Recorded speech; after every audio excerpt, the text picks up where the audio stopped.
So welcome to a new guide on this channel, and on this occasion is the ELKA-X from Cherry Audio. This is not a review, it's a deep dive guide about this synth. Now everything on this guide is in chapters, so if you look at the description or the timeline, you can jump to a section or skip the ones you don't want. Now, if you like these guides or if you like what I do, you can like and subscribe, of course. And if you have the money and you want to buy me a coffee, you can. Everything is on the description. So we're going to start with the oscillators. This is like the thing that makes sounds. Now, the synth looks a little bit challenging, maybe. It's not, but it packs a lot of power. And it could be a little bit confusing because it can do so much. It can do a lot.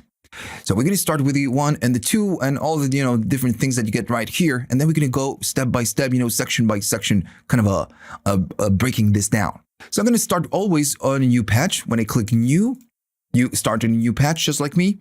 And I'm going to go to the oscillator number 1 and we're going to talk about what you get right here. So, okay. So we need to talk about the oscillator number 1. Pretty simple. You can go do a triangle. You can do a saw. You can do a square. And then you have this one. So this one is, of course, a pulse width. So you have your pulse width right here. And notice that they sound pretty close. But of course, on this one, you can alter the width of the waveform. And it's, of course, something that you cannot do on this one. This is just a common, square, common pulse. But this one, can be affected with the width, even modulated. Then, of course, you have your tune. I'm going to go maybe back to a saw. You have your tune control. And this is going to go up in cents or down in cents. Right? You can make small changes. You can, of course, transpose it. You can go up to 12 semitones up. Pretty common on any synthesizer. And then you have your range control. You can go to 16, 8, 4, 2, and 1. So at this point, everything is very common, kind of a classic with this synthesizer. You get your common waveforms, your range control, your tuning control, and that's it. Pretty easy to understand. But then you have all the things like the oscillator 2 and the ring mod. And this is not something that you get on any kind of a given synthesizer. And on this one, it's just fantastic. I'm going to go and show you how this one works. So if I place something with a saw or maybe with a pulse, we get that. But as soon as I go here, it gives you that. And it sounds cool. So what we are doing, we are using whatever the oscillator number 2 is doing to modulate or to use pulse width modulation on this one, on the oscillator number 1. You can still do pulse width modulation with an LFO. We're going to talk about when we get, when we get here. But right from the start, you can use the frequency of the 2 to modulate the pulse width of the 1. And again, this is not something very common that you get on any other synthesizer. That's why this, this function makes this synth so special. And you have a lot of things that this can do that other synths cannot do. So, okay, so we are modulating with whatever the 2 is doing. Now, of course, it starts to shine when you offset the oscillator number 2, because this is the one doing the modulation. And so right now, we are just doing pretty much the same thing. The only thing we are changing is going to be, of course, it's the waveform. But when you start to offset them, you're going to be getting really cool tones. And notice this is all the volume is all the way down for this oscillator. We're just getting the 1.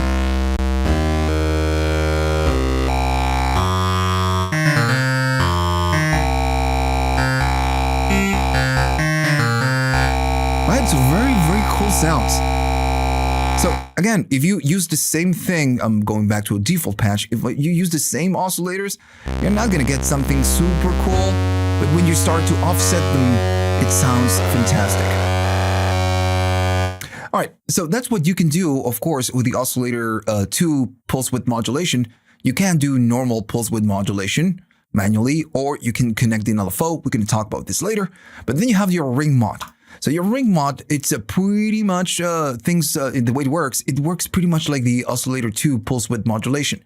Now you need a second source to do ring mod, and this is of course it's going to be the oscillator number 2. So in this case, we are using a saw and we are doing ring modulation, but the oscillator number 2 will be used to do this ring mod. So when you start offsetting them, that's when you get really cool sounds.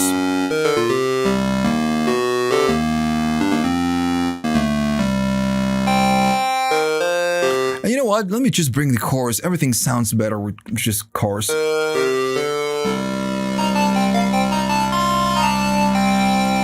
right? And remember that by offsetting them, you're just going to be getting different sounds.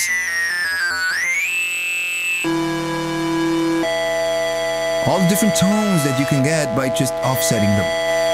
But this is how it works, you know. The oscillator number 2 will use the oscillator number, the number 1, sorry, is going to use the number 2 to create this magical sound.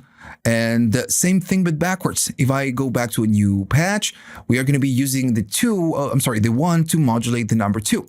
Now, of course, when you do something like this, you're using the 2 to modulate the number 1. You don't have to use the oscillator 2 out. So if I do something like that and we go back to the previous example, we are changing the vibe of the number 1, but we are not hearing the number 2. Now, of course, if you want to get sound from the number 2, you can. But if you don't want, if you want to use it just as a modulator, you just can go full silence on this one and just use the number 1 being modulated by the 2. Same thing with the ring mod, right? Okay, so of course the number 2 can do the same thing that the 1 can do. You can do oscillator 1, in this case, pulse width modulation and ring mod. So they are completely the same. The only difference is that the 1 is going to modulate the 2 and then the 2 is going to modulate the 1. Now, we are not done with this section. You have a pink noise and a white noise generator. And if I go all the way down right here, and I go and up on the noise, you get white noise and you get pink noise, and of course you can turn it off.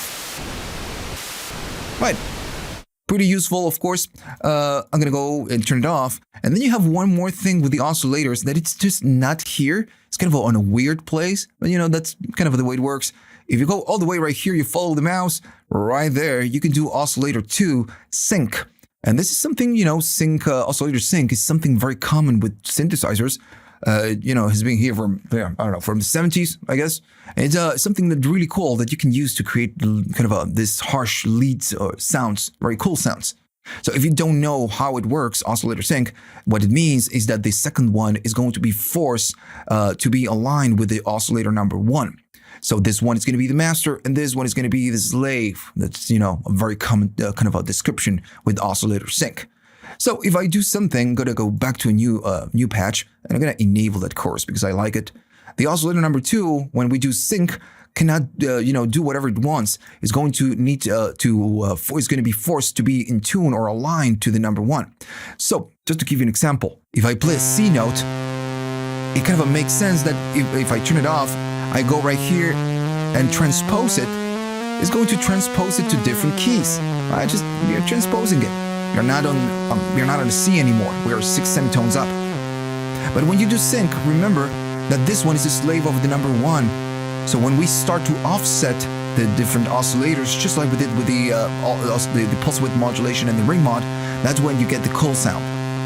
So by shifting them and changing them, you're going to be getting really cool sounds. But notice that we are getting a changing tone. We are not changing the fundamental frequency, which is a C. I'm playing a C. So if I change this, of course it's going to sound different because we are offsetting both oscillators, and that's how it works.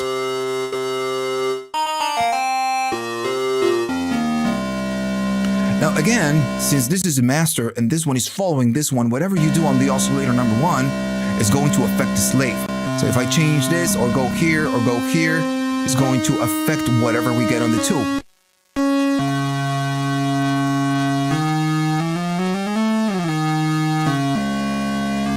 Now, of course, something really cool that you get with oscillator sync is when you start to modulate the values that you have on the oscillator number 2. Like, for example, the tuning. When you modulate it with an envelope, or when you modulate this with a low frequency oscillator, you're just going to get really, really cool sounds. But in order to do that, we need to learn how this works, because we can do it. Notice that we can. But we're going to get there later. Maybe I'm going to give you an example, you know, just to get a cool sound. But yeah, you can do oscillator sync. Okay, so always starting from a new patch, I'm gonna not use the chorus this time. We need to talk about the filter. Now you have kind of 4 main fundamental controls, pretty common controls. You don't get something kind of super unusual right here, but you do get different types of filters. So you have a low pass, you have 2 types of low pass, a band pass, two types of bandpass, and you have a high pass. So like I said before, this is a kind of a subtractive synth. It gives you the most common things, but then it gives you something extra. So you're not just getting one single filter, you're getting a lot of different types. That is what is a multi-mode filter. So of course, with the filter, what we do, we're going to be maybe cutting frequencies. I'm going to be playing one, and I'm going to be playing one oscillator because it's just too much. So when we go down in frequency, what we do, we cut high frequencies. That's how a low pass works. And if you're wondering what is the difference between the one and the two, the only difference is that the one is a lot more aggressive. This is a 24 dB per octave, and the number two is going to be a 12 dB per octave. Right? So that is a difference. It says right here when you hover, I actually didn't notice this, it says 12 dB per octave. Sounds a little bit less than that, but that's fine. Okay, so again, of course, you get a much more aggressive cut and a not so aggressive cut. That's pretty much the difference. Now, of course, you can do a band pass. Now, when you do a band pass, what you're doing pretty much, you're cutting lows and you're cutting highs. So if I do something like this, notice that how this shifts to go high or go low, or if we stay in the middle, the resonance control is going to help to expose that band pass. Now, this one is, of course, if we notice, this one is mild and one is a little bit more aggressive. That's the difference between the one and the two. And then, of course, you get your high pass. This one, what we'll do, instead of cutting high frequencies, is going to cut low frequencies. It's going to attenuate them. That is it. We are cutting right there at the bottom. Right. So that's pretty much, and this, we're going to talk about this in a minute. So I'm going to go back to a low pass. We're going to do a 24 dB per octave.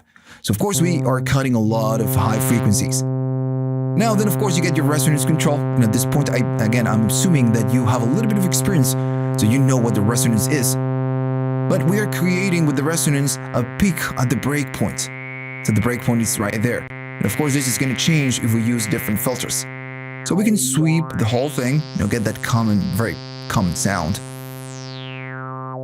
And if I go all the way up, you're going to start to kind of get that self-oscillation sound. Right, so that's it. It's a very common filter, but you get different modes, and this is, something very cool, that it's going to extend the capabilities of the synth. So I'm going to kind of do something like this, and I'm going to talk about the keyboard. This is the keyboard tracking, the key tracking. So what this does is going to, of course, create kind of a slope or an envelope, let's say, on the keyboard. So the filter, the frequency, the cutoff is going to be more reactive to other keys than other ones. Just to give you an example, if I go all the way down on the keyboard, we are not using it. So if I play a C or something, this is actually an F, we look at right here, we have the peak. If I start going up to a new key, we can see that the peak is kind of not moving that much. It's just staying pretty much there. And we are cutting a lot of high frequencies. Maybe if I go there, it's going to be a little bit less, a little bit more obvious. Notice I'm going up in frequencies, and the peak is almost kind of not moving. It's just staying right there. And this is because the key tracking or the keyboard is not affecting how the frequency works. So you can decide how this works. If I go all the way up, now the key tracking is in full effect. So now if I play a low key and I keep going up on the keys, you can see the keys right here. Notice that the filter, the cutoff, is moving and is adjusting to whatever keys we are playing. And this is, of course, because if you want to play lower keys and high keys, you're not going to be cutting too much. If I go all the way down here, since we are doing this much, we are cutting a lot of frequencies. And this is a problem sometimes because maybe you're going to be playing something low and you want to play something high at the same time. You're not going to be able to hear the high keys. But if you go to your keyboard control, you're going to be saying, okay, so when you play higher notes, you're going to be opening the filter a bit more. So now we can hear them, right? And if I go all the way up, it's going to be in full effect. Right, so that's the main purpose of the keyboard. Just going to adjust the frequency or the cutoff, this is the cutoff, to be aligned to whatever it is that we are playing in terms of, frequencies on the keyboard. All right, so that's it. That's pretty much the whole filter. Now, I'm going to go back, and I'm going to go back to one single oscillator, and the chorus because, it sounds a little bit better. And now we need to talk about this envelope. So of course we can modulate this frequency control, this cutoff. When I play a key, what I want to do, I want to kind of modulate it, something like that. Of course, how this goes is going to be by using an envelope. And right now it's not modulating when I press a key because this envelope is not modulating. Now we're going to be using the filter envelope. And this is an ADSR type of course, of modulation of, envelope. So right now we are not doing anything. If I go all the way up or somewhere in between, we are going to be modulating the frequency or the cutoff with this envelope. And again, right now I'm going to assume that you understand how ADSR works. So I'm just going to show you. Let's say that we're going to do a little bit of resonance, something like that. So what I want to do is when I play a key, I want to modulate this up and I want to modulate it down. So, of course, this is the attack, decay, sustain, release. So the attack, of course, is going to decide how up we are going to go, how slowly we go up, and how slowly we go down. This is a time-based control. And you can go from 4 milliseconds all the way to, 6 and maybe 6 and a bit more seconds, almost 7 seconds. So this means that, of course, if you have something slow, it's going to start from this part and it's going to modulate it up, and then at some point it needs to go back. And right now it's going up, but it's not going down. Of course, that's going to be the decay. It's going to decide how slowly we go back to the original position on the cutoff. It goes up and then it goes down. Now the decay always has it's a little bit longer than the attack. Notice it says 27,000. That's 27 seconds. 1,000 milliseconds, it's 8 seconds. So if I do something slow, it's gonna slowly go up and then slowly go down. Right. Of course, the sustain is going to decide if you want to stay somewhere in between instead of going all the way down to the nothingness. And right now we do have some release and some sustain right here. Maybe I'm gonna go sustain and no decay on this one. It's gonna go up slowly, it's gonna go down slowly, it's gonna sustain at some point. And then, of course, what happens when we release the keys is going to die. And this is, of course, the release control. You need to have some release on your amp envelope to hear this.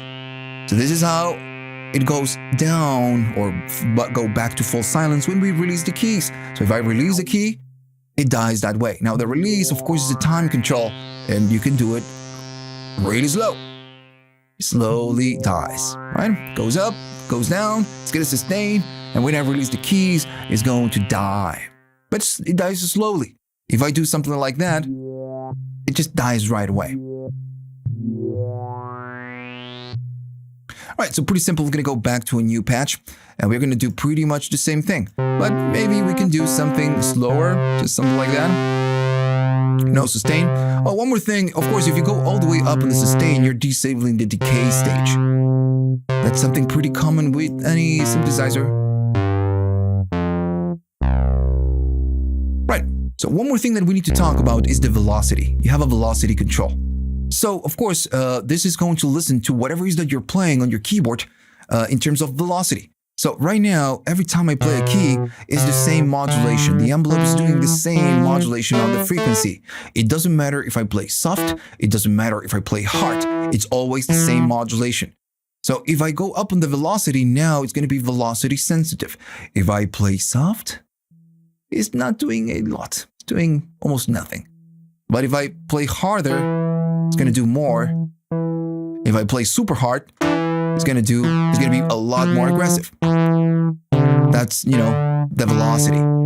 So of course, you can select something in between, and if you still play soft, the modulation is going to be less. And if you do more, it's going to be more aggressive. But that's pretty much it. It's you're making it velocity sensitive. And then, of course, you have your amplifier envelope. I'm going to go back to a default patch. So we are not doing much right here. I'm going to make it maybe use the chorus. And the envelope of the amplifier, it works the same, the attack, decay, sustain, release, and velocity. It works the same way than the filter envelope, right? It's the same ADSR.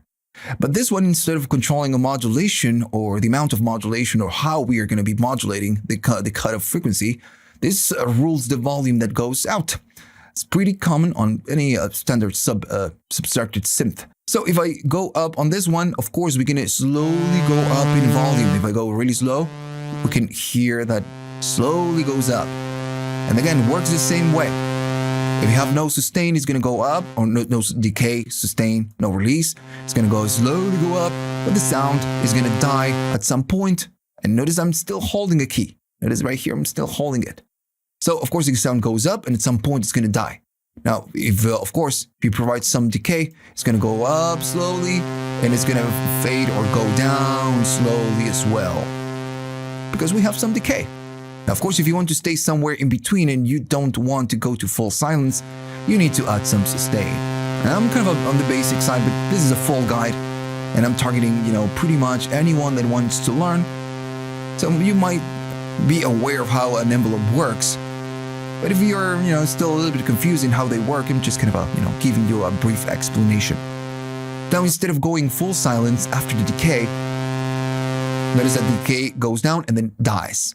But, we can sustain it at some point. It goes up, then decays a little bit more, and then we sustain right here. So what happens when we release the keys is just gonna die.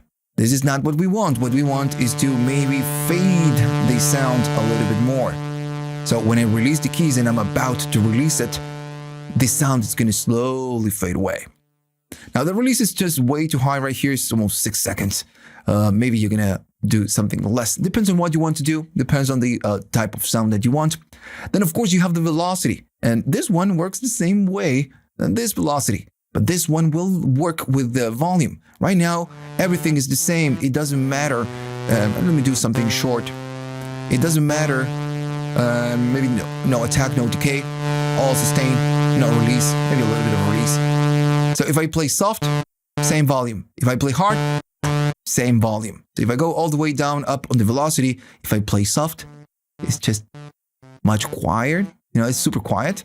But if I play hard, it's much reactive to what I'm playing. And that's pretty much it. This velocity affects how much, modulation we do. And this one will affect the volume. It comes out. Of course, you can do something in between. It's going to be a little bit more useful. Going all the way up on the velocity sometimes it's just... It's not what I like, but it's completely up to you. So I don't know if you noticed, but we covered a lot of the synth. Because this can do some very particular stuff, but it's still a very common synthesizer. It's a subtracted synth. We can do the oscillators, the common waveforms, the common filter, the common envelope.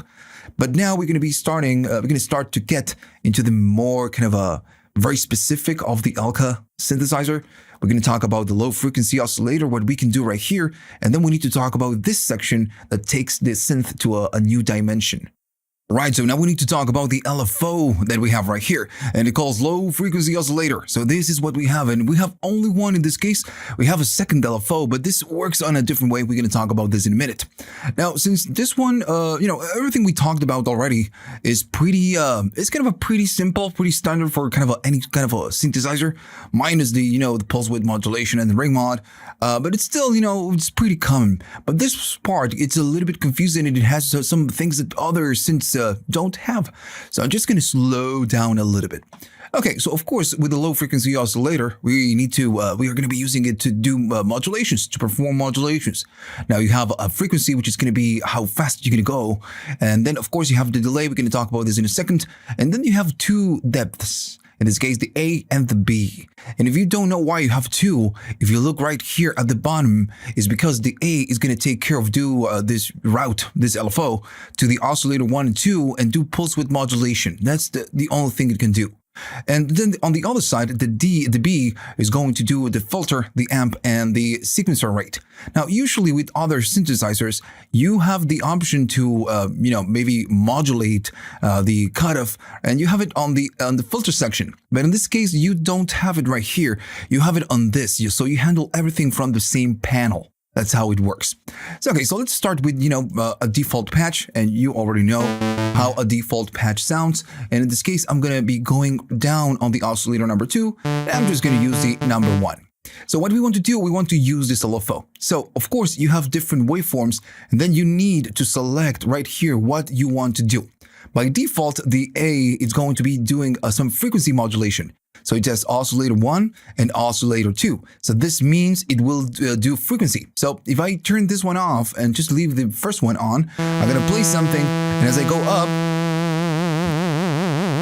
it's going to start doing frequency modulation. So it's just modulating the pitch. Now then, of course, this one is going to decide how fast you're going to go, and by default, you go in hertz. Now, of course, you can sync and do subdivisions. Pretty simple. You kind of already did this. Now, of course, then you have different waveforms. In this case, with the oscillator number 1, we are doing the frequency modulation, and we are using a kind of a triangle right here.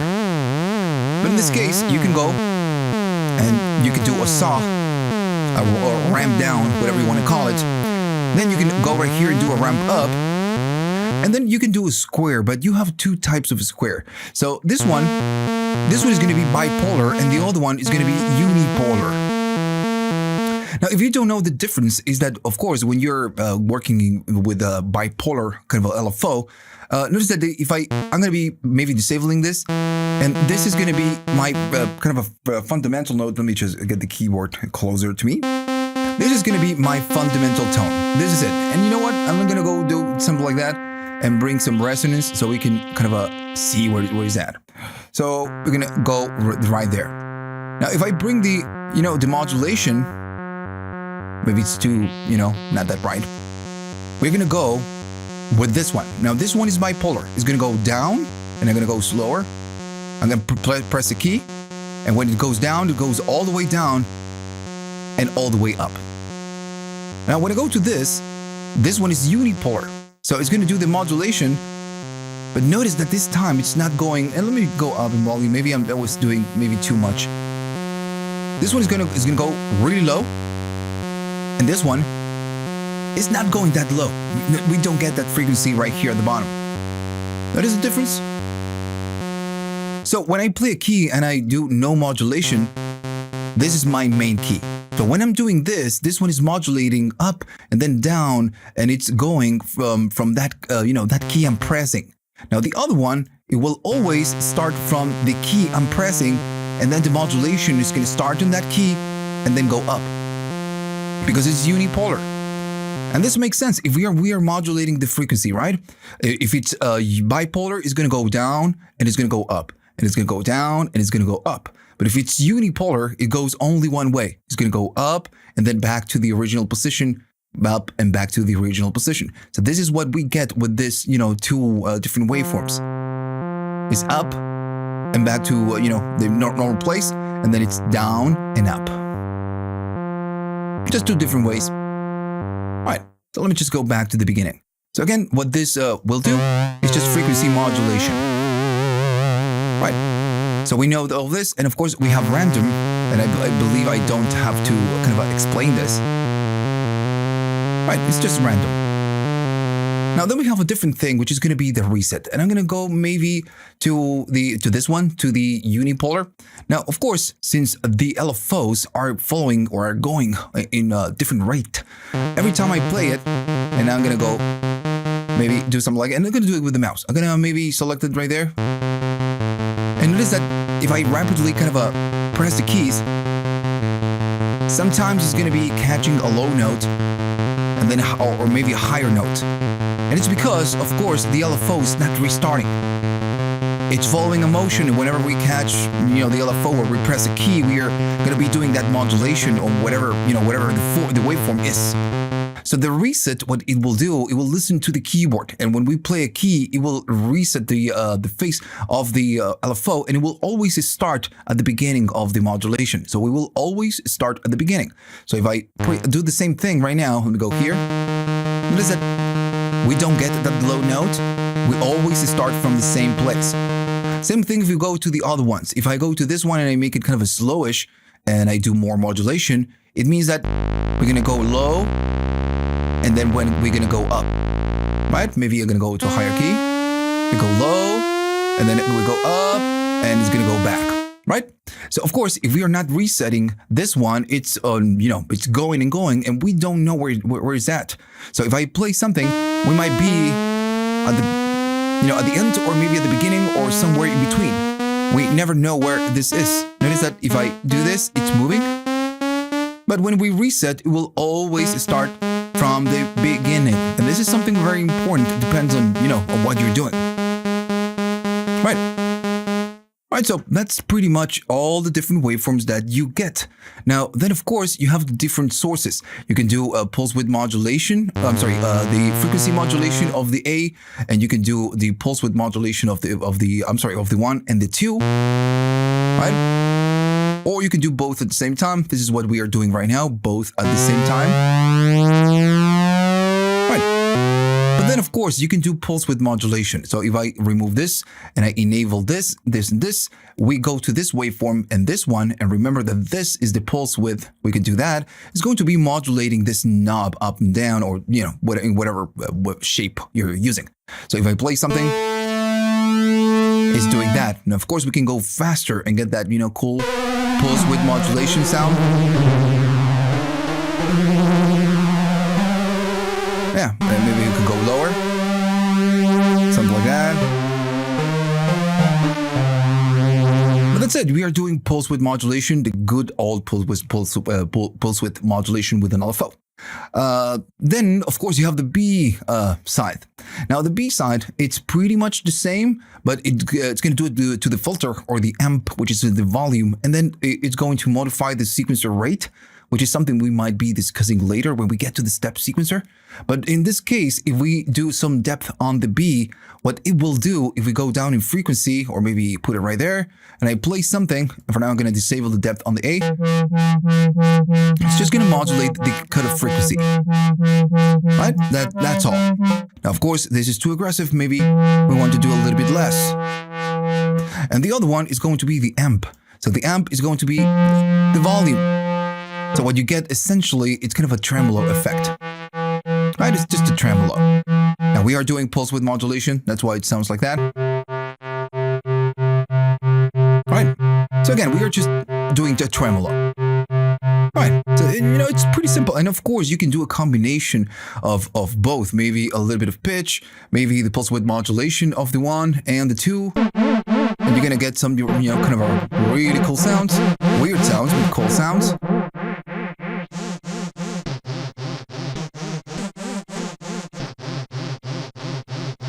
Now, if you're doing a lot, you just can go down and do a little bit. Right? Simple as that, Okay, so let me go back to the beginning. Now, right here we have the delay, and this is something very common on, a lot of synthesizers. And this, what we'll do, we'll wait for some amount of time to apply some delay. Now, let me just give you one example. I'm going to go up on the oscillator number 1, and what we are going to be doing is some frequency modulation. I'm going to leave that one on, and I'm going to go up. So when I play a key, it's going to start doing the modulation, right? I'm going to go and just play a key with the mouse. And as soon as we play, it's going to start doing the modulation. Makes sense. Now, the delay is going to delay the modulation. So if I go right here and go all the way, it's going to be 30,000 milliseconds, which is 30 seconds. So this, what we'll do, it will kind of slowly introduce the LFO into the equation. So if I play something, notice it starts a little bit slow, and then it goes full amplitude. Now, let me make it more obvious. I'm going to go up, I'm going to play it, and at first, we start with no modulation, and then it grows, keeps growing and growing and growing until we reach the full modulation.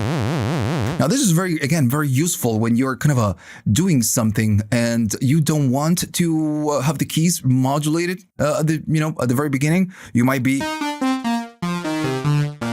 playing something, and at some point when you hold the keys, it's going to do that modulation. Now, when you release the keys, of course, you will be starting over. So, and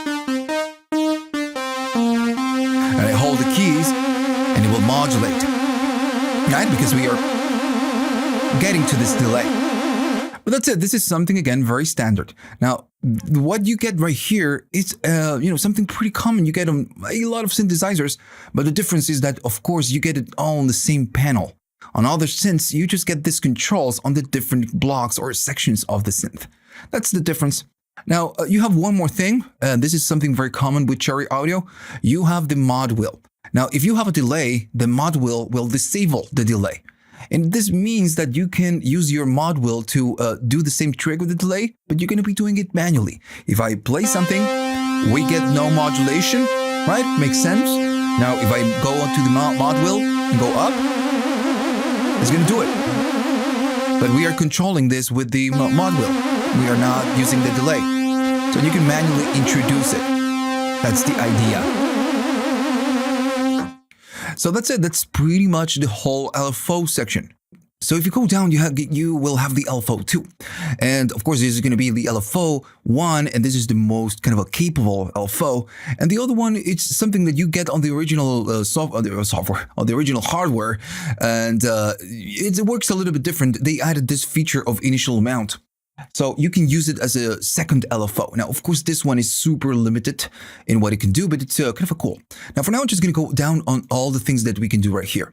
So at the beginning, if you don't use the initial amount, and first I'm going to start with all of this down, this, what it will do, it will use the bend wheel and the mod wheel to do modulation. That's pretty much it. Now, you have no chance to select the waveform. It's going to be a triangle by default. So it's always a triangle. So the idea behind this, and I'm going to go again to a new patch, always starting from a new patch. This one is, of course, is going to be the rate. And this one, of course, will decide how much you do on something and how much you do on the other thing. So this one is going to be the how much you do of the LFO. So if I do something and I play something, it's kind of doing it because I have my mod wheel all the way up. And remember, I have a key step and it's really confusing. So right now, I'm playing something and I'm going to be moving my mod wheel. As I go up on my mod wheel, it's going to do the LFO, and then as I go down on my mod wheel, it's just going to not do anything. So this is what it does. It's going to use a triangle LFO and apply it to the oscillator, which is going to be the frequency. It's doing frequency modulation. Or is going to be doing some modulation, some LFO too, some triangle modulation to the filter, to the cutoff. So if I go down and I go up, I'm down, and I go all the way down, we are doing nothing. But you need to remember that the fact that it says bend right here, it doesn't mean that the bend is going to affect it. This is going to be affected by the mod wheel. Now, if I go all the way down right here, then we have the bend. And the bend is the same idea. It's going to say, okay, well, what are you going to do with the bend? Well, right here, you can decide how many semitones you want to go up, and you will, you get 12. So it's, pretty simple. And this works just like the bend wheel, a normal bend. You're going to go up in pitch or down in pitch. So if I play something and I'm cutting too much frequencies, I'm going to go up on the bend, not the mod wheel. I'm going to go up, and it's going to go up by 12 semitones. And if I go down, it's going to go down, right? And as I release it, I'm going to go back to the original position.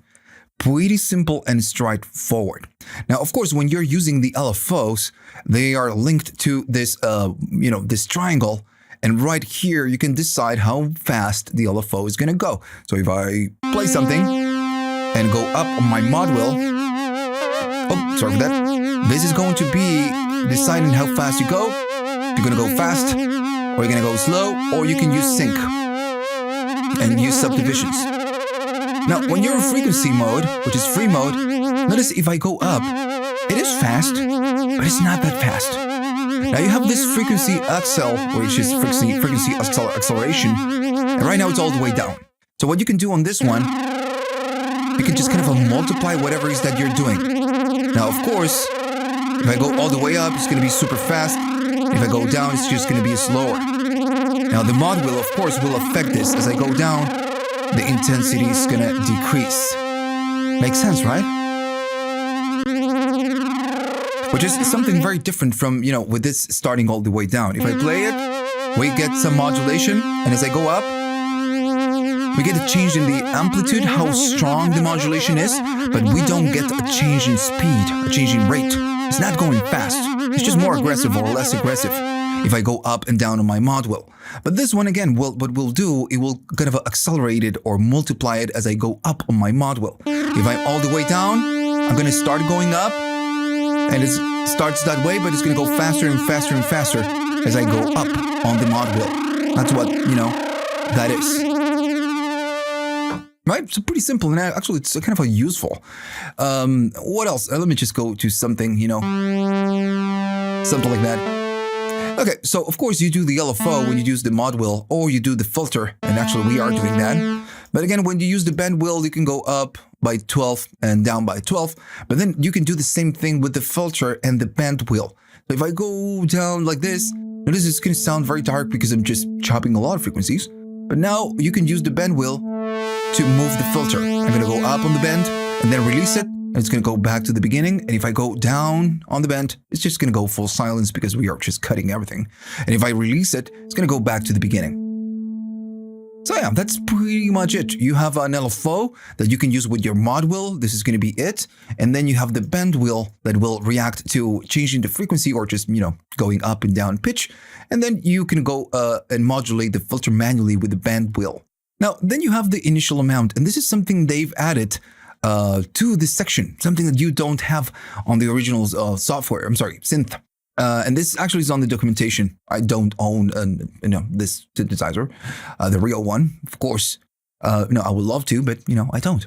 So the initial amount, of course, since this is an LFO that you can only use when you use your mod wheel or your bend wheel, they thought, it would be cool to add it and use it as a standard LFO just to do this.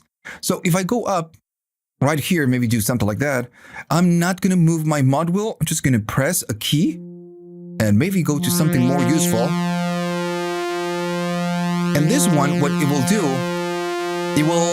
and let me go to this one because we are not using this. Let me go to the LFO. Notice it's doing the modulation now. And I'm not moving my mod wheel and I'm not moving the band wheel. It's just doing the modulation. Same thing if I go to the filter. If I go to this one, it's doing the modulation to the filter. So now this works as a second LFO, very simple LFO, where you don't have to use the mod wheel or the bend wheel. It's just going to go and do the modulation. There's no resetting. You don't have the same LFO that you have right here. It's a very simple LFO. But you get it, right? And you can use it this way. Now, if you don't want it, you just get it, remove it, and this will react only to the mod wheel. So when you move the mod, like I'm doing right now, it's just going to do the modulation. So you have, two ways of using this. Now, then it says upper, then it says lower, and it says both.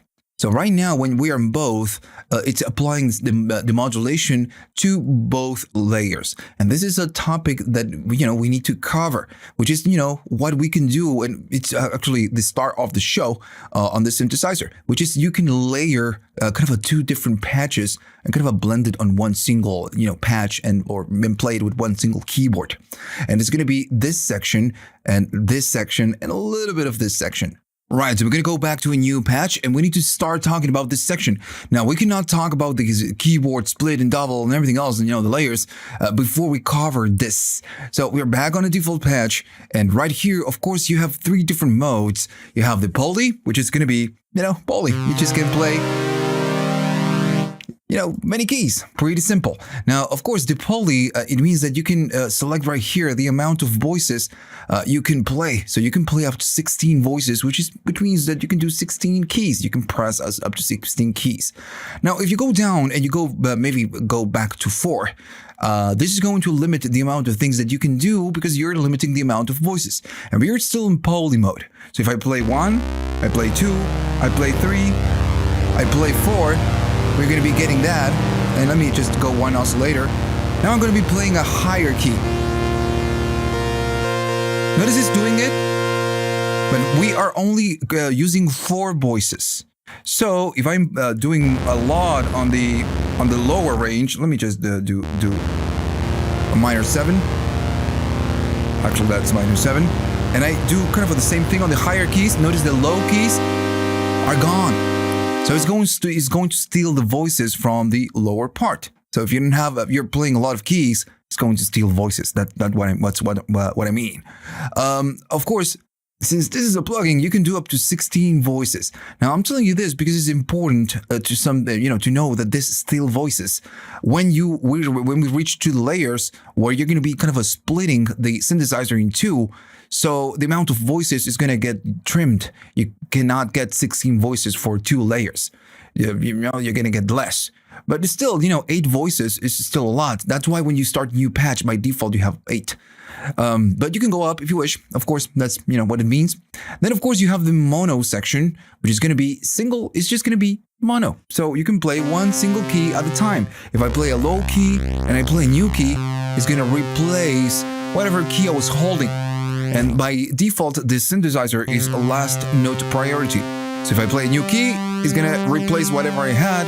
And if I play a low key, it's going to, play whatever I play last. That's why it's called last note priority. Right? But it's essentially mono. It doesn't care how many voices you have. You're going to be able to do only one. Now, then you have the unison. And notice it says still mono. So you cannot play chords on unison mode. Right? Some synthesizers can do it. Some plugins can do it. Modern synths can do it. But old synths cannot. You cannot just play chords on unison mode. But that's fine. That's fine. So the thing is that you can do unison. If you don't know what unison is, of course, you can stack the different voices. You have up to 16. And when you play one note, one key, those 8 voices are going to be played on top of each other. And we're going to hear this. Of course, the sound is going to go super loud. Now, notice that we get this super big sound. So we are playing one single key, and you can see it right here. But 8 voices are being layered on top of each other. Now, of course, we can detune them, and this is how you can get that cool sound. You can go crazy and you fall, and you're gonna get this beehive type of sound. Now, if I go all the way down, notice it sounds weird. So all the voices that you have are DCOs pretty much. They are controlled. They're being controlled digitally. I mean, they pitch. They're still analog. In this case, everything is digital. But on the real one, everything it's digitally controlled. So you don't get this this kind of offsetting or this drifting of the voices, and everything is because digitally is going to tune everything kind of in a more perfect way. Now, still, when you play and you do no unison detune, you're going to have this kind of a hard sync or metallic sound. And because you have 8 voices playing on the same spot, if you go down to maybe 2 voices, now it's not going to be that much. But as you go up on the voices, if I go to 16, it's going to go crazy and louder. But the trick, of course, is that you need to do a little bit of detuning between the voices to get the cool sound.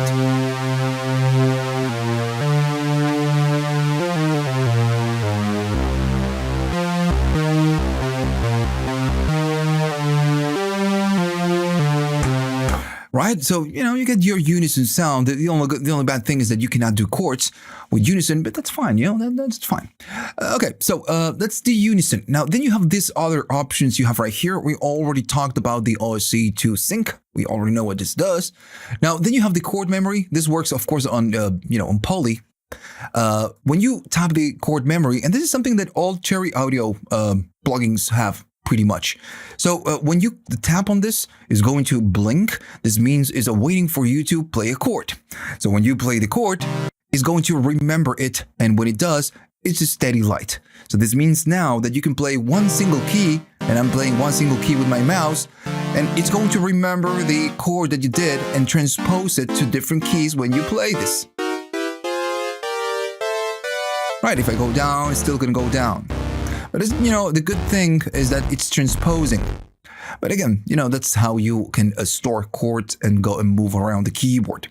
Okay, so I'm going to start with a new patch, and we need to talk about this one before we move on to the next thing, which is, maybe the thing that you want to learn.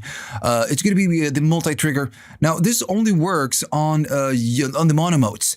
I'm going to go to single because it's just going to be a little bit obvious. And multi-trigger, it's the legato on and off, essentially. So when it's on, it means that the legato, it's off because it's multi-triggering. So it's going to, trigger the envelopes when we play new keys. It doesn't care where we are. So I'm going to go to the envelope right here, to the amp envelope. I'm going to do less sustain, and do something, simple like this. There we go. Let me just here. Maybe a little bit less sustain. So notice when I play a key, a new key, is we get the up in volume, but then goes down because the sustain is out. So if I play and hold the key and it's multi-triggered, this means that the legato it's off. When I hold the key and I'm holding it right here and I play new keys, and remember we are on mono, this only works in mono. I play a key and notice that the volume is going up, and it's because every time we play a new key, it's gonna re-trigger the envelope. Now, what happens if I turn this off? Now, in this case, legato, it's on. So it means that, of course, it will just, not re-trigger the envelope. It's gonna re-trigger as you are holding a key. So I'm pressing a key, that envelope gets triggered, and of course, it's gonna sustain it. Now, if I play new keys, notice that they are not, we are not getting that going up in volume, and it's because we are not re-triggering, so legato is on. It's not re-triggering the envelope. It doesn't matter if I'm holding or, whatever I'm doing. Of course, if I release the keys, every time we play a new key without holding, it's going to, trigger the envelope. Okay, so let me go back to a new patch, and we need to talk about the start of the show. This is going to be the keyboard, and then the panel control that we have right here, and a little bit of the master we have right here. So essentially what this can do, you can split the synthesizer on two layers, let's say. So you have the layer A, B, or in this case of this synth is going to be called upper, or it's going to be called lower. It could be also called A or B. Now, it depends on what you're doing. So essentially what you can do, you can create a patch right here and assign it to the upper or A. And then once you go to the lower, which is going to be like the other layer, you can create something completely different. And at the end, you can play both versions at the same time with the same keyboard, or you can split the keyboard and play the lower parts, which is going to be a completely different patch with the lower, keys, and with the higher keys, you're going to be playing the other layer, the other patch, which might be, again, sound completely different. So let's just, put this in practice. So, of course, remember, you have only 16 voices. And of course, it's not a lot, but it's enough. And the voices are global. You have 16 voices for both layers, for the upper and the lower. So you need to remember this. Now, everything on each layer, it's something that you can use, even the LFOs. Everything that you see right here, you can attach it to a layer. It's going to be attached to one layer. But there's actually one thing that you cannot do on each layer, which is going to be the LFO. This one is global. You're right. You don't get one for each layer. The sequencer is global. And of course, the panel control and this section you're going to be using, of course. And the master section, some of these options like this one and this one are going to be for each layer, but these ones are global. This is the master tune for all the layers and the master volume for all the layers. Okay, so let's start with a new patch and let's just see how this works. So when you start with a new patch, by default, you're going to be standing on the upper layer. And you can see it right here on the panel control. It's going to say upper, right? So when you do something, it's going to be on the upper layer. Pretty simple. But then, of course, you can go and do something on the lower layer. And if you click it right here, nothing is going to happen. And it's because right now you're standing on the single mode. So single means that you only have one instance of the synth. You don't have layers. It's just upper, right? Now, then you have the next mode, and we're going to be working with this one right now, and it's the double. So you can have two layers, the upper and the lower. Now, in the case of double, what you can do, you can play two different patches with the same keys. And this split is going to divide the keyboard. Right, so let's work with the double. Now, when you're working on these modes, the double and the split, you kind of need to know where you are, if you are on the layer A or B or upper and lower. How can you know? Well, again, you go to the panel control and it says you're standing on upper. So upper, it means red. Now, if you want to go to the other layer, you're going to be standing on the lower. So when you go to lower, this is going to let you go there. And notice it's green. So when you change to lower, everything is going to be green. All the lights that you get on the buttons, everything is green. So you need to kind of remember this. Green is going to be lower and red is going to be upper. Now, in this case, I'm going to go to the lower. Why not? And I'm going to go first to the upper, and I'm going to go down in volume of the oscillators and down in volume. And now notice that when I go to the lower layer, since we have two different layers and they are independent, it's going to, kind of start over again. But this is only happening on the lower. On the upper, stays the same. So when I go to the lower, I can create some kind of a sound that then I can layer with the upper and, play it at the same time. It's amazing. So I'm going to be, doing something. And let's do something kind of a low-ish that we can really identify. Something like that. I'm going to be even doing a little bit of chorus. Why not? And maybe I'm going to go something like that. And I'm going to do a little bit of cut of frequencies and a little bit of resonance. Something not too intrusive, something low. Now, of course, you can even use the low frequency oscillator because it's green. So maybe we can do a little bit of a frequency modulation because we are doing oscillator 1 and 2. And on this one, maybe I'm going to leave it right there. Why not? And I'm going to be using maybe something like that. So we have a sound that we can actually, we can easily recognize, right? This is kind of on the low side. Right, so pretty cool. Now what I want to do, I want to create a different sound that is going to be stacked on top of this one. So now it's going to be the upper. So I'm going to go to the upper, and the upper is going to be a little bit different. We have the oscillators off. Now if I go up, we are getting this instance of the synth, which is the upper, but we are still getting the lower. Now we can actually hear this. So you can sound design whatever upper layer that you want to use. Maybe you want to do a little bit of reverb on this one. It's just completely up to you. And, maybe I want to do again a little bit of modulation. And I'm going to be doing a little bit of depth on the cutoff. Something like that. I'm going to go down in volume. And I'm going to go to this one as well. And I'm just kind of I'm just playing around right here. I'm not doing something very specific.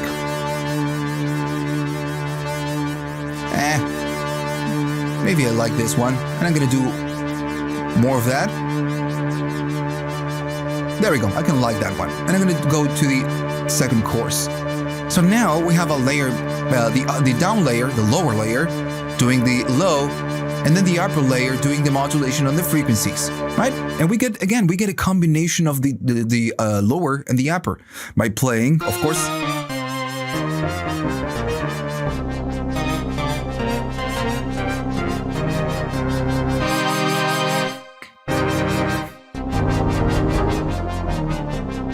I always do a minor because, it's very easy to recognize. So, yeah, that's the magic of the synthesizer. You can create one preset, let's say one patch, and then you can create a different patch and put it on top of the other patch, and you can play them both at the same time. How magical is that? Okay, now, of course, you could not argue that sometimes doing a little bit of sound design, let's say that, you work on the lower, you know what you want on the lower. But then when we go to the upper, if I want to really hear what I'm doing on the upper layer, the lower, it's kind of an in-between. We can see it right here on the frequencies. We can hear the lows. Now, right here in the master, you have some options. Now, if you do layer solo, it's going to solo whatever layer you're standing. And notice that this is blinking. It's kind of telling you, dude, you're just now hearing the upper layer. Now, if I go to lower, we are soloing the lower, so you can do a little bit of sound design and hear whatever it is that you're doing a little bit more kind of clearly. Now, of course, each layer has a volume, so maybe this one is too bright. I can maybe go down on the volume on this one, and then just uncheck this or disable, and now I can hear both. Now, on top of this, you can go to the maybe upper, and you can even pan this a little bit to the left, to the right, and this one a little bit to the left.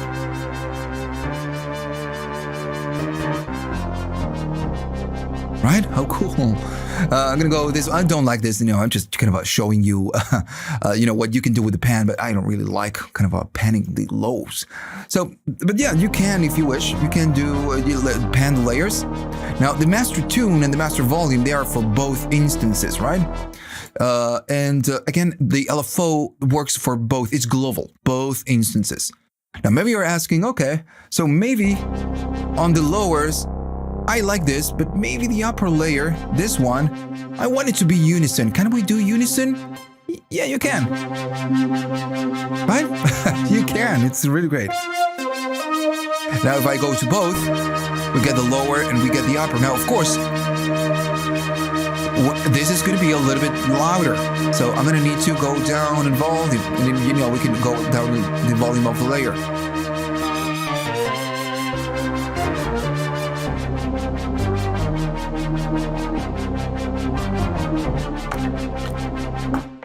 So if you think about this, this is kind of a super creative. Now you can create things and try to combine them with other things and just see what you get. Okay, so now then you get, of course, the split. Now notice that this could be called A and B, right? Because they are layers and we are kind of putting them on top of each other. So it could be A and B, or 1 and 2, or whatever you want to call it. But by default, it's called lower and upper because kind of one of the main functions that you get is the split. So you're going to be splitting the keyboard on the C4. Of course, you can select where you want to split it, right? It's completely up to you. But this is what it does. The lower is just going to be playing below C4, and the upper layer is going to be playing on after C4. So I'm going to be playing the low. I'm playing this C. Of course, this one is below C4, so it's playing the lower section. Now, if I go up, it's just playing the upper layer. You're not playing both at the same time, right? This is just the upper, and this is the lower.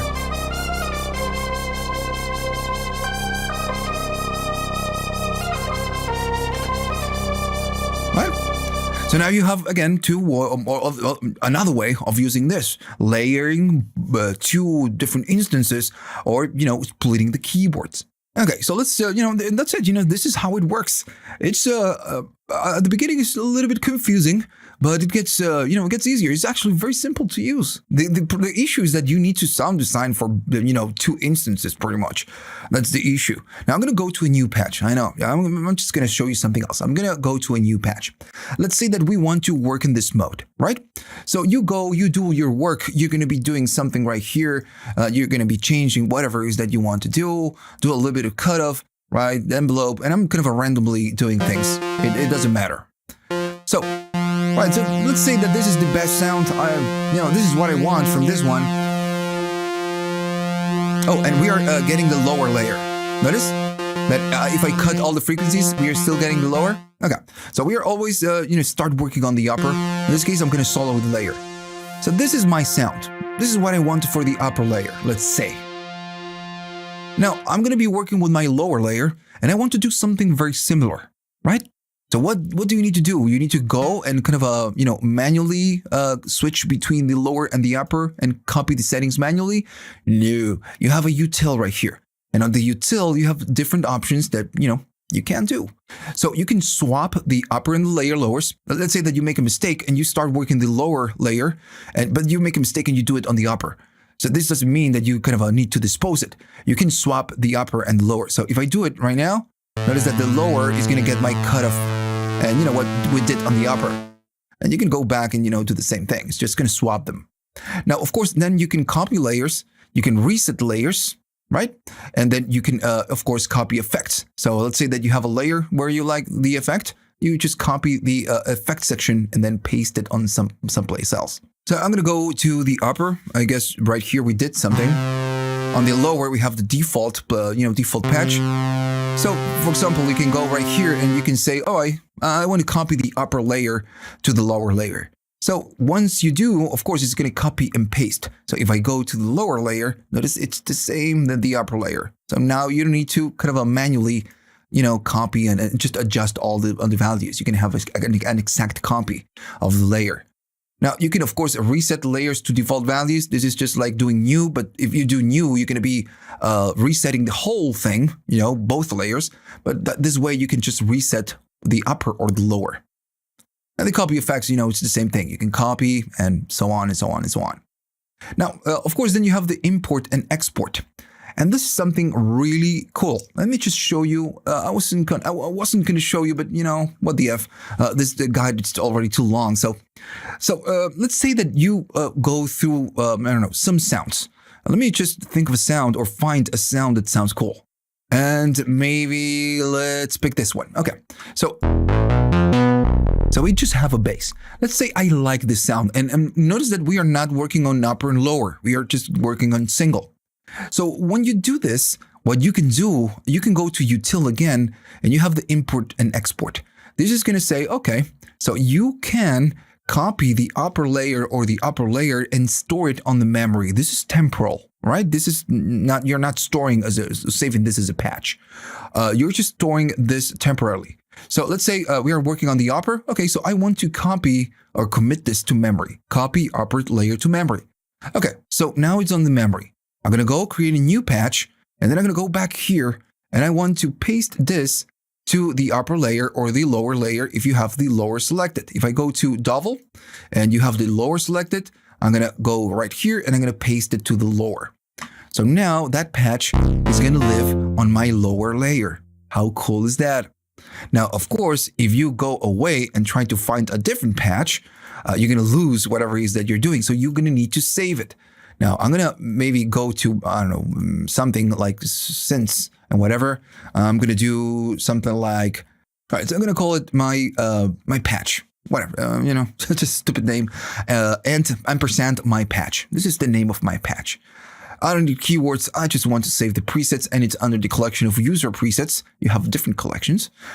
When you save it, of course, the patch is saved and it's secure, so you're not gonna lose it. In this case, I'm just gonna close that one.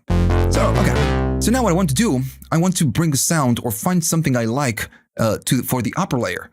And I'm gonna, start and go and search a new sound. Let's say I want a keys sound. I'm gonna go to all collection and then maybe the keys. And on this one, I don't know. I kind of like this one. This one is double, and we are working on the upper. So in this case, I want to copy the upper layer, right? And I guess we are on the upper layer. Yeah, we are on the upper. That's fine. So I'm going to go copy the upper layer. I'm going to go import and export. I'm going to copy upper layer to memory. Just copy it. And now what I'm going to do, I'm just going to go to user presets. I'm going to find my patch. And now once it's loaded, I'm going to stand on the upper layer. And I'm just going to paste that to the upper layer. And now we have a combination of the bass and the other patch. So you can do something like this. You can find and, search and find, and I'm going to save it so I don't lose it. You can find different patches that you like, and then you can bring it and kind of make a blend between them both. So that's it. That's pretty much it. It's not, super confusing. At the beginning it is, but then it's once you see it working, it's just very simple. You're just creating two patches and making a blend, or just splitting the keyboard with two patches. That's all. Now we still need to talk about some other things that are really cool about the synthesizer. And I'm not talking about the arpeggio. The arpeggio is something very simple. It's just a very simple arpeggio. But then you get the sequencer, which is really powerful. And it's going to take us a little bit of time. But first, we're going to need to talk about the arpeggiator.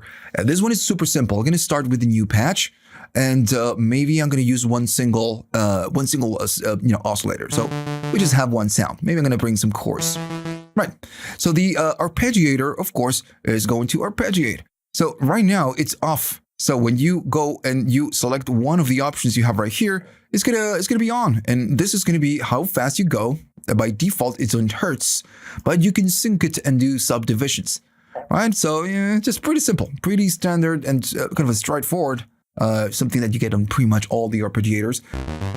Let me do something like that. Notice by default, I'm just making one chord, and this one, and this one. I'm just playing a minor C, but it's going to two different ranges. It's playing this octave and the next one. So this is going to be this section. By default, it's going to be on 2. But if you go to 1, it's just gonna loop through the 3 keys that you're playing in this case. So you don't have range. The range is 1. Now you can do up to 2, so it's this octave and the next one. Then you can do 3, is this octave, the next one, and the next one, so it's 1 plus 2. And then you can go to 4, so it's going to be your octave plus 3 more octaves. Right? Again, a pretty simple thing. This is something that you get on almost kind of all arpeggiators. Right, now maybe we're going to go to 2. So then, of course, you have your different modes. You have up, or you can go down. You can go up and down. Let me go to some a little bit higher. You can go up and down. You can go random. Pretty simple. And then you can do hold. Of course, the hold is just going to hold whatever it is that you're doing right here. I'm going to release my keys. Notice I'm not playing anything. And it's just holding the notes. Once you, of course, uncheck it, you're going to lose it. So, but, you know, once you play it again, it's going to remember and it's going to do that for you. And notice that you can change the different types of arpeggiator or modes or patterns real time. Now, once you turn it off, it's gone, right? It's just completely gone. So you need to make sure that you don't accidentally go to off. So that's the arpeggiator. I told you, that this was going to be simple. All right, so we covered pretty much the whole synth. The only thing we need to cover is a little bit of the master, which is I'm gonna do right now, and then the sequencer. So the master is pretty simple. This is the master volume. Now notice that you have a limiter. So you can of course crank it up, and of course this is, if it's too loud, it's gonna crash your DAW, and you're gonna clip in there. But this one has an included limiter, and this one, of course, if you go too loud, let me do something loud, and maybe something like that. So of course, this is going to hit the limiter and you're going to start, limiting. And at some point, you're going to start getting a little bit of saturation. That's the whole point. And then again, you have a master tune. You cannot go crazy. This is going to go 1 semitone up or 1 semitone down. You're just making it sharp or making it flat. That's the only thing you're doing. That's it. Right, so always starting from a new patch, we need to talk about the sequencer now. Now, this is actually pretty simple to use. I know it looks complex, but it's not that hard, and it's pretty creative. Now, again, always starting from a default patch. Now, if you are wondering, okay, can I do a sequence on the layer A and a completely different sequence on the layer B? No, you cannot. You can do upper or you can do lower. The only difference with these buttons is that you can create 4 completely different sequences and then play them at the same time, but it's going to be on one of either layers, the upper or the lower. Okay, so of course, to play a sequence, you need to kind of create a sequence. If you do play, it's going to tell you, dude, you have no notes. What do you want to play? Now, the easiest way to enter this is by clicking on the rec and edit, and then entering the notes. And I'm going to do something simple. Now, notice you have a sequence enable. So you have 1, 2, 3, and 4. So you have like 4 different lanes for the step sequence. So when you're on 1, you're going to be recording whatever sequence you want on this lane, the number 1. And on the manual, it doesn't say lanes, but I'm just going to call it lanes. So when you play them back, whatever you store is going to be stored right here. But later, you can go to the number 2 and record something else, and then both can be played at the same time. Maybe the one is going to be doing a sequence on the lows, and the second one is going to be doing a sequence on the highs, or maybe something else, and so on and so on and so on. Okay, so let me just show you how this works.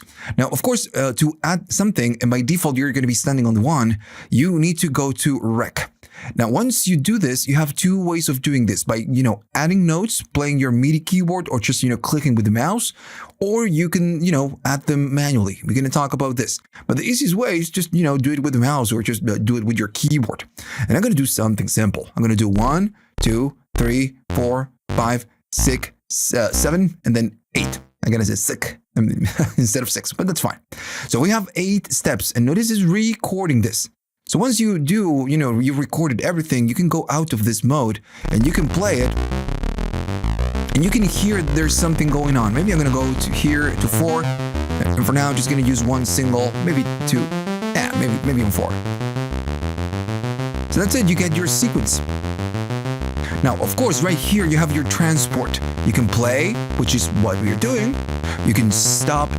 Right here, you can stop it. Now, whenever you play, you have 2 more options right here, or 3 more options. And the first one is loop. So when you're down a loop, it means that, of course, when you do play, it's just gonna, play it once and not loop it. But when you're in loop, it's just gonna keep, looping the same sequence. So then you have the transpose. So when you enable transpose, nothing is gonna happen, but if you play a key, it's gonna transpose whatever sequence to whatever key you're playing.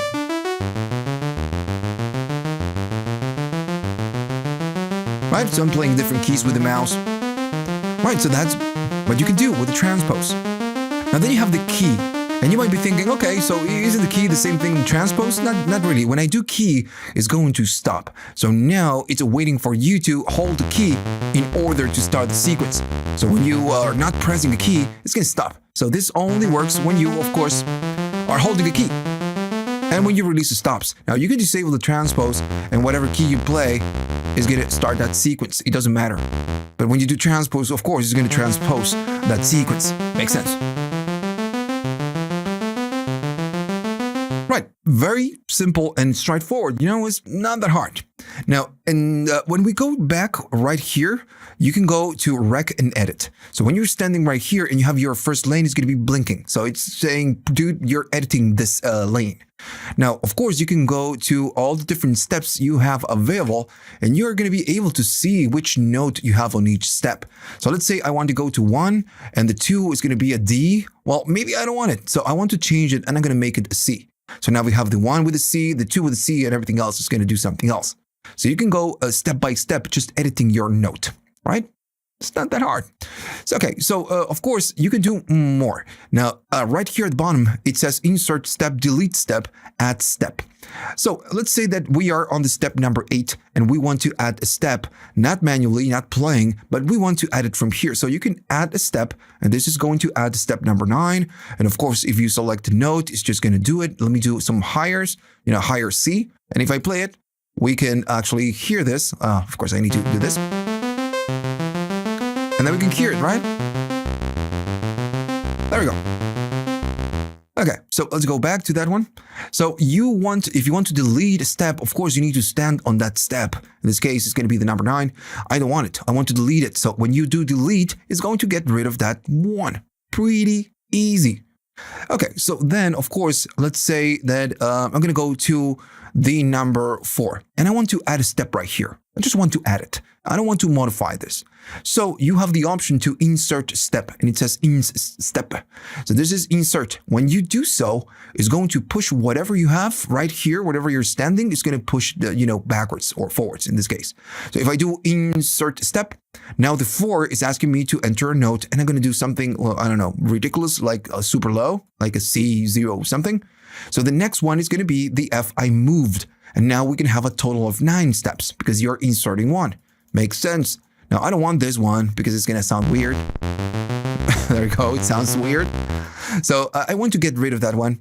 So again, we can go right here. And when we delete the step, we're going to go back. Everything is going to be pushed, forward. And if we go to 8, we notice that we have 8 steps. So this is just very simple to kind of navigate this. Now, of course, you can add rests, but first I want to talk about this. So you can, of course, if you play it, let me just play it back. You can go up, or you can go down. You can sync it to your tempo, to your DAW tempo, or host tempo. Pretty simple. And of course, you have the gate, which is something very normal at this point. If you go all the way up on the gate, all the notes are going to be super long. But if you go down on the gate, the notes are going to be shorter. Right. So again, not that hard. Pretty simple. So now let me just stop. Okay. So now we are standing on the sequence enable number 1, right? On the lane number 1. Now you can do up to 128. I know it's ridiculous. So I'm going to go there to the 1. And I'm recording so I can, but still keep playing, and it's going to be adding more steps. And notice if I'm going to do this. And you can record up to 128 steps on each lane. That is awesome. So if I do play, of course, it's going to last forever. It's 128 steps, but it's going to do it. Now, maybe you're asking again, how does this upper and lower works? So, well, the thing is that you need to choose what you want to do. It depends on how you're working. If you're working on single mode, let me stop this. If you're working in single mode, of course, everything is going to be upper because that's the default kind of a layer when you're doing a single. But if you do double, what's going to happen? Well, I'm going to play it, and this is going to be played on the upper. We are standing on the upper right here. So if I just chop the frequencies, that one, it's gonna work. And I'm gonna remove the transpose for now. I'm just gonna do play and loop. That's it. So what's gonna happen with the lower layer? Right now it's not playing. The sequence is only working on the upper. But if I go to lower, now the lower layer, this one, is the one doing doing the sequence. Now what's gonna happen with the upper? Right. Since now the sequence is working on the lower, I can play the upper layer. And it's not going to interfere with the sequence. Right? And I'm just playing some keys and the sequence is going on the lower one. So by doing this, you can just create a sequence, a call sequence, right? Something like that is going to be going on the lowers, and on the top, you can just do whatever you want. Now I'm going to go back to a new one, and we're going to start over from the scratch. Remember, you have the different lanes. Whenever you start a new patch, it will always be on the one. So I want to do the same thing I did before. 1, 2, 3, 4, 5, 6, 7, and 8. And when we play, we have the 1, 2, 3, 4. I'm going to go higher. And I'm going to just do it on this one. Now, what's going to happen? Well, why do you have the 2, the 3, and the 4? So, right here, what you get is one lane. And whatever we did right here, the 128 steps, we just recorded 8, is going to be played on the number 1. So what happens if I go to the number 2? Now, if I go record and edit, it's going to stand you on the number 1, which is the last recorded. But what you can do, you can go to the number 2, and now you're going to be recording new steps, 128, for the lane number 2. And instead of going low, I'm going to go high. I'm going to do something like this. It doesn't matter. It's just to show you how it works. So I'm recording 10 steps, right? Pretty simple. I'm going to get out of the record mode, rec mode, and it says 1 and 2 enabled. So if I play them, we play both at the same time. Which is great. And on top of that, let me go lower. Let's say I want to add the number 3, right? So I'm going to go to the number 3. Notice that we are not in rec mode. So when you stand in rec mode, you need to switch to the number 3. And now I'm going to be doing something like that. Very simple. And I'm going to be playing this. And we are doing 1, 2, and 3. 3 completely different sequences. Wait, let me stop it. What I can do, I can go back to edit, we can enable the 4, and you can, of course, disable the layers right here. If you play, nothing's going to happen, but you can just toggle them in and just, Right,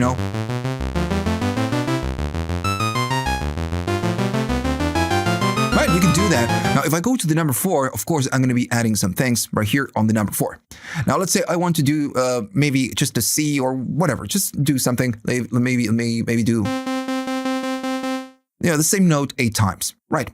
So you have a rest right here. So you can go through the different, steps, and maybe this one is going to be a rest. Now you need to be aware that when you do this, you're going to lose whatever it is that you did right here. I'm going to do a rest on this one. So it's going to take you right here. And it's because this note is a rest and it's all the way at the top right here. So of course, maybe we can do something like that and do a rest right here and on the 6 as well. And I'm going to go to the 7 and do nothing, and that's it. So now if I play it, you can create kind of a rhythm with this. Right? Pretty cool, right? Let me just make them shorter.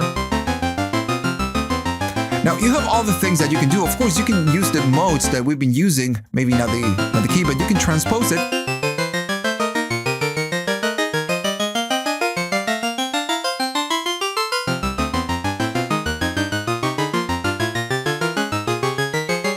Right?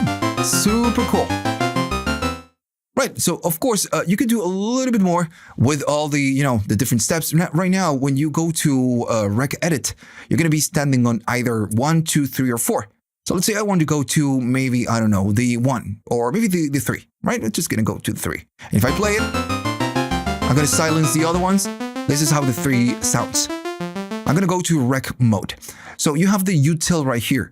And in the Util, you can go to the different sequences and you can transpose up, you can transpose down, and of course you can do it by sequence, or you can just copy or move to or just clear the sequence, which is something, very useful. So you don't have to go step by step and just going up on each note. So on this one, let's say I want to go to the number 3 and I want to transpose up by, 12, whatever. You can go by once, of course. Now, if I play it, it's going to do that. Let me go to the sequence number 3 and do the same thing. I'm just going to transpose down. Just going to transpose it. And of course, you have some other options like clear all sequences or move to. So you can make, if you have a cool sequence on the 1, you can just copy the 1 and paste it to the 2. So I don't know what to tell you. It's just a pretty creative thing because maybe again, you just have something, something going on right here. And this is going to be going maybe on the lower. I'm going to go to the lower, and on the lower we are doing nothing. I'm going to go to the lower. So we are standing on the lower. I'm going to just do 1, and I'm going to stand 4, and I'm going to do a little bit of cutoff. So it's not that bright. So now my second layer, the upper layer, is going to be a little bit brighter. And of course, if you play something, and maybe you're transposing, I'm just giving you an example.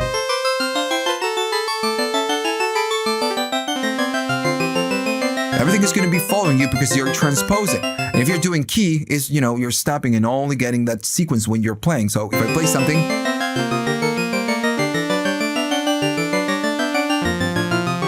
so let me make this one unison. It's going to sound a little bit better. I mean the upper, not the sequence one. I'm going to go to unison. It's too loud, of course, but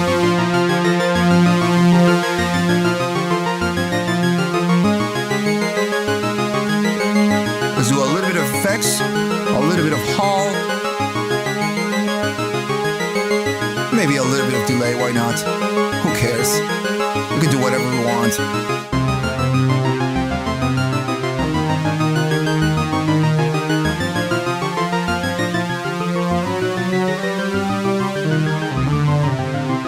Right? Really, really cool. Now, of course, what I did right here is just completely random, but you can, of course, tailor whatever it is that you want and then go, and just change the steps and then just, play it. So I'm going to start with a new patch, and we're done with the step sequencer. And, I've told you, it looks challenging, but it's really not. It's very creative, actually. And, you can use it for a million different things. And, of course, you have patches. So if you just want to search the patches, you can, just go to sequences right here and you have a few. Okay, so I want to move on and I want to kind of finish with the guide because it's kind of already too long. But I want to finish with the easiest part of the synthesizer, which are the effects. So of course you get a chorus. If you're wondering, what do we get in the 1? Well, it's a mild chorus. The second one is just more aggressive, and the third one is more aggressive. And of course, notice that the rate, the speed, the rate of the chorus. We get it, it's super fast. This one is just not that fast and mild. This one is just gives you this wobble.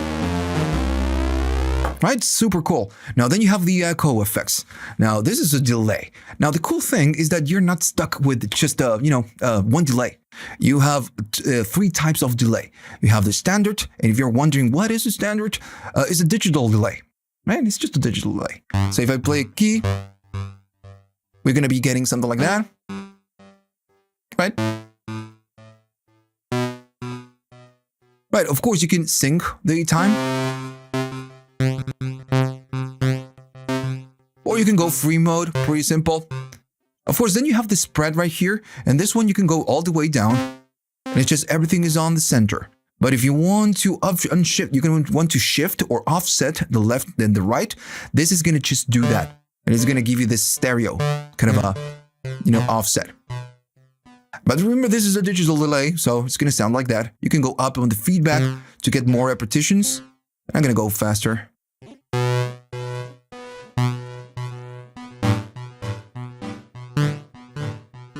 Let me go faster. Actually, I'm going slower. Sorry for that. Sorry for that. All right, so then, of course, you get your effect level, which is going to be how loud that repetition is going to be. Your original signal, of course, stays untouched. But as you go up, you're going to bring more of the delay. And then you have this one. If you go all the way up, that is what's going on. And if, you can actually go to all effects level all the way in. And you can hear it a little bit clear. So what you're doing pretty much, you're cutting lows. So you're leaning towards the high pass. But if I go the other way, it's going to be cutting the highs. Notice that we get just the lower part. Now in the center, it's just pretty much nothing. But if I go to the lower sides, and because maybe the repetitions are too bright, you're just going to be cutting them, which is something very useful, especially when you work with delays. Right. Now then, of course, you get the tape. It's a different type, a different flavor of just, echo. Notice it sounds wobbly. We have this kind of a modulation, and we are doing a lot of feedback as well. So, but it sounds different, and of course they sound darker. So when you work with the digital delay, everything is just going to be a little bit more the repetitions are just pretty much the same. You don't lose anything. And either way, this is a digital delay. It has some kind of a flavor. Well, they have the tape again.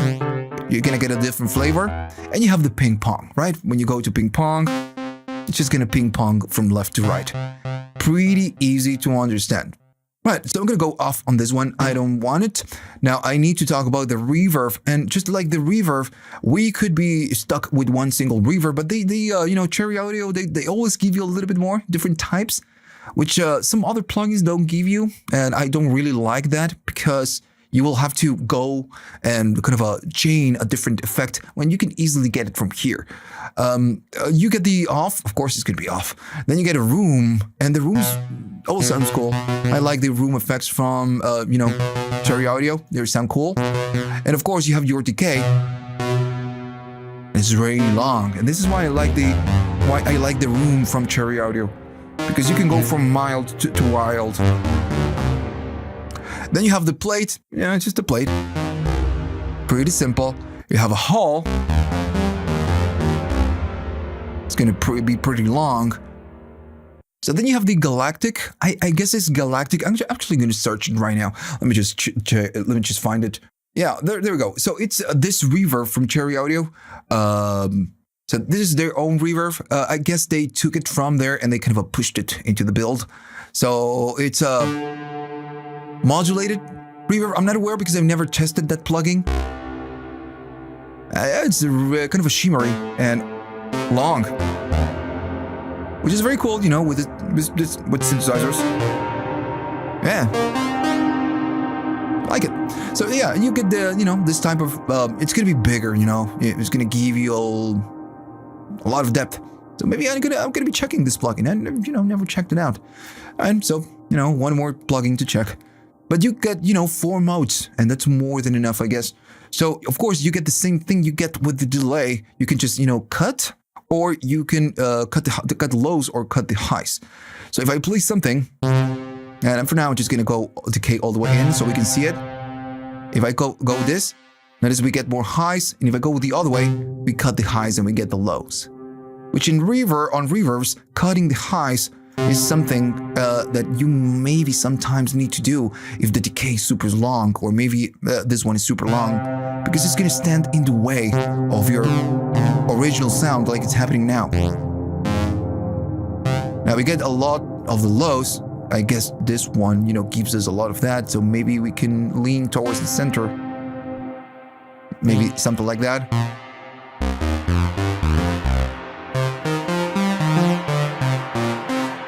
Right. So that's it. You get the different flavors in terms of reverb. Right. So now it's time for my conclusion. And this is my opinion. This video, it's not about my opinion. This channel is not about my opinion. It's about learning the synth and you discovering new things, or discovering the synth, or just learning the synthesis, or things like that. I just don't do reviews. And but at the end of the guide of the video, I give you my review. Maybe you care about my opinion, and my opinion is that I really like this plugin, and I just the company Cherry Audio, I talked to them if they could give me some licenses of other plugins for free, so I can just do the guides and everything else. And they gave me a couple licenses, not for this one, and I demoed this one, and I really loved it. So I liked it that much, so I bought it. And that kind of tells you something about me. I just don't sell anything.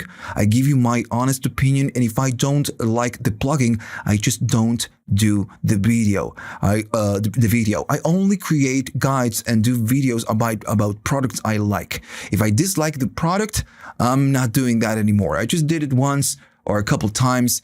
But I feel it's just, you're just kind of throwing negativity, to YouTube, and there is a lot of that. So I don't want to do that. If I love it, I'm going to do it and give you my opinion. And I really loved the plugin, and I bought it, and I just could get this one for free, for example, with Cherry Audio, maybe creating a few resources. But I just loved it. And when you love something and you really like something, you need to support the company because, they need to feed their families and they need money to create more things and develop things. They pay developers to do this and they need to maintain it.